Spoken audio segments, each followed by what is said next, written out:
కాలంలో వ్యాపారం చేస్తున్నా, ఉద్యోగం చేస్తున్నా, నెలవారీ జీతమైనా, రోజు కూలి అయినా మనం కొనుక్కున్న వస్తువులు ఎక్కడి నుంచి కొంటున్నాము? ఏ సూపర్ మార్కెట్లోనో, ఏ రిలయన్స్ మార్ట్లోనో, పెద్ద పెద్ద షాపింగ్ మాల్స్లోనో మనం కొనుక్కొని మన కుటుంబాన్ని పోషణకు గురి చేస్తున్నాం. ప్రతి కుటుంబ యజమాని తన కుటుంబం పట్ల బాధ్యతగా మంచి ఆహార పదార్థాలు ఇస్తే మన కుటుంబంలో ఉన్న ఆడపడుచులు, ఆడవాళ్ళు మనకు మంచి ఆహారాన్ని తయారు చేస్తారు. అయితే మీ కుటుంబం ఆరోగ్యంగా ఉండాలంటే మీరు రైతుతో డైరెక్ట్గా కొనకుండా సూపర్ మార్కెట్లోనో, రిలయన్స్ మార్ట్లోనో, పెద్ద పెద్ద షాపింగ్ మాల్స్లోనో, పెద్ద పెద్ద కిరాణా సరుకుల దగ్గర మీరు కొనుక్కొని తీసుకొని రావటం వల్ల మీరు సంపాదించిన అతి కష్టమైన ధనాన్ని డబ్బున్నోనికే మరీ డబ్బును చేసి పెడితే డబ్బున్నవాడే డబ్బు ఎక్కువ సంపాదించుకొని చిరు వ్యాపారస్తులను, రైతులను బానిసలుగా చేసే రోజు అతి తొందరలోనే ఉంది. కాబట్టి ఈ వేదిక నుంచి, ఈ పొలం నుంచి అందరికీ చేస్తున్న విజ్ఞాపన ఏంటంటే మీరు డైరెక్ట్గా రైతుతో కొనండి. డైరెక్ట్గా రైతుతో కొనటం వల్ల ఈరోజు ప్రభుత్వాల ద్వారా సమాజాన్ని నిర్మాణం జరగట్లేదు. ఒక్క రైతు, కనీసం 10 ఎకరాల రైతు 100 మంది రైతులను, రైతు కుటుంబాలను పోషిస్తున్నారు. అట్లా ఒక గ్రామంలో 2000, 3000 ఎకరాలు ఉన్న ఒక గ్రామంలో ఆ ఊరి గ్రామంలో ఉన్నటువంటి 1000 మంది రైతులని వలసలు లేకుండా అరికట్టగలుగుతున్నారు. ఇది ఎంతో గొప్ప ఆలోచించాల్సినటువంటి విషయాన్ని. మనం ఏమనుకుంటున్నామంటే ప్రభుత్వాలు బతికిస్తున్నాయి అనుకుంటున్నారు, లేకుంటే జాతీయ ఉపాధి హామీ పథకాలు లాంటివి వలసలు లేకుండా అరికడతారు అనుకుంటారు. అది సస్యమేగా, నిజం కాదు, సత్యం కాదు. నిజంగా అంటే ఒక రైతు బతుకు, ఒక రైతుని ఆదాయంగా, ఒక రైతుకి గిట్టుబాటు ధరతో మనం బతికించగలిగితే వలసలు లేకుండా ఆపగలవు. 1000 జాతీయ ఉపాధి హామీ పథకాలు ఈక్వలెంట్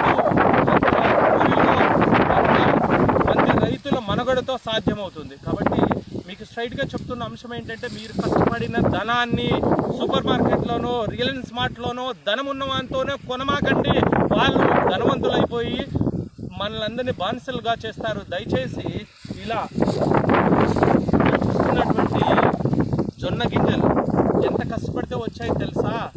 ఇది సహజ సిద్ధంగా వచ్చాయి. దీంట్లో ఎటువంటి విష రసాయనాలు లేవు, ఎటువంటి విష రసాయనాలు వేయలేదు. సహజసిద్ధంగా వానదేవుడు సహకారంతో, భూమాత సహాయంతో ఈరోజు అత్యద్భుతంగా పండాయి. కాబట్టి ఈ వీడియో చూస్తున్న ప్రతి రైతు నెంబర్ ఇస్తాను. డైరెక్ట్గా మీరు రైతు కాస్త ఆర్గానిక్ పదార్థాలు కాస్త ధర ఎక్కువ ఉన్న బార్గెన్ చేస్తారు. ట్యాబ్లెట్కి బార్గెన్ చేస్తున్నారా? హాస్పిటల్కి వెళ్తే బిల్లుకి బార్గెన్ చేస్తున్నారా? సూపర్ మార్కెట్లో బిల్లు వేస్తే బార్గెన్ చేస్తున్నారా? ఒక రైతు కొనేటప్పుడు ఎందుకు బార్గెన్ చేస్తారు? కాబట్టి దయచేసి మీరు దేశ పౌరులుగా ఉండాలంటే రైతుకు సహాయం చేయండి, రైతుకు గిట్టుబాటు ధర ఇవ్వండి, రైతుకి పండించిన వస్తువులు మీరు కొనండి. ఎందుకంటే ఇందులో నాణ్యత ఉంది, కష్టం ఉంది. ఈ కష్టం వల్ల మీరు తింటే మీకు ఆరోగ్యం సిద్ధిస్తుంది. కాబట్టి పౌర సమాజానికి చేస్తున్న విన్నపం జైకిసాన్ ఫౌండేషన్ తరఫున డైరెక్ట్గా రైతులు బతికించండి. రైతు బతికితే గ్రామ స్వరాజ్యం ద్వారా దేశ సౌభాగ్యం ఉంటుంది. ఈరోజు దేశాన్ని నడిపిస్తున్నది ప్రభుత్వాలు కాదు, పార్టీలు కాదు. మరొకసారి చెప్తున్నాను, అజ్ఞానంతో ఉండమాకండి. దేశాన్ని నడిపిస్తున్నది రైతుల శక్తి, కూలీల శక్తి, రైతు సోదరిమణుల శక్తి వల్లనే ఈరోజు దేశం, అన్ని దేశాలు సుభిక్షంగా రాణించగలుగుతున్నాయి. ముఖ్యంగా భారతదేశంలో 70 కోట్ల మంది ఇలాంటి ఆడబిడ్డలు, ఆడకూతుళ్ళు, రైతు సోదరులు, రైతు సోదరిమణులు, ఇలాంటి యువ రైతులు తన కుటుంబం కోసం, తన ఊరి కోసం కట్టుబడి ఎక్కడో పోయి డబ్బులు సంపాదించుకోకుండా తనకున్న భూమిలోనే 2 యువ రైతులు కష్టపడి ఈరోజు జొన్న పంట పండించారు, మిరప పండించారు, సజ్జలు పండించారు, మొక్కజొన్నలు పండించారు, శనక్కాయలు పండించారు, శనగలు పండించారు. దయచేసి మీరందరూ కూడా రైతులతో కొనండి, రైతులకు ఆదాయాన్ని ఇవ్వండి. ప్రభుత్వాలు చూసుకుంటాయలే అని అజ్ఞానంతో మాట్లాడకండి. ప్రభుత్వాలు ఏం చూసుకుంటాయి? వాళ్ళ పరిమితులు వాళ్ళకున్నాయి, వాళ్ళ పరిధులు వాళ్ళకున్నాయి. మీరు ఏం చేయగలుగుతారు? మీకు ఏం కావాలి? ఇన్ని రోజులు మీకు తెలియకపోయి ఉండొచ్చు.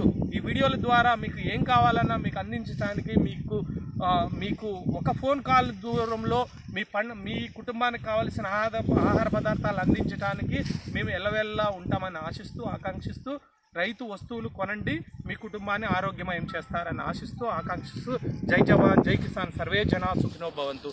ఈ వితరణ సేవను అందిస్తున్న వారు జై కిసాన్ ఫౌండేషన్.